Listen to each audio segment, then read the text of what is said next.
Axilizar o pagamento das certificacións de obras xa presentadas. Esa é unha das medidas que a Xunta de Galicia comprometeuse hoxe a impulsar, co obxectivo de minimizar o impacto económico que a crise do coronavirus está a deixar no sector da construción. Ademais, a Administración Autonómica traballará na redinamización de obras públicas cando se levanten as restricións do estado de alarma. Escoitamos as preocupacións do sector que compartimos e nos comprometemos dende a Xunta de Galicia pois a implantar medidas que palien os efectos desa parálise. Estamos a falar dunha suspensión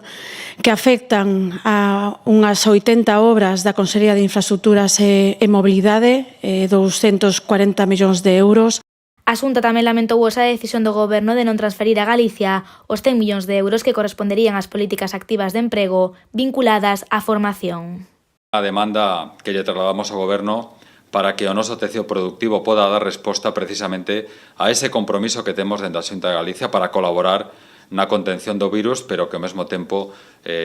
poida ter unha correspondencia no mantemento daquela actividade industrial esencial, que ao mesmo tempo se poida desenvolver con todas as garantías, pero para eso precisamos unha resposta por parte do Goberno precisamente para dar seguridade e para dar todas as garantías para que Galicia e o noso tecido productivo, igual que en outras comunidades, poda desenvolver e que poda dar cumprimento a este Real Decreto do Goberno. O conselleiro de Economía, Emprego e Industria tamén fixo fincapé esta mañá na importancia de que o Goberno resolva canto antes as dúbidas xeradas polo decreto que establece o cese de actividades non esenciais, unha petición que xa foi trasladada á Delegación do Goberno en Galicia.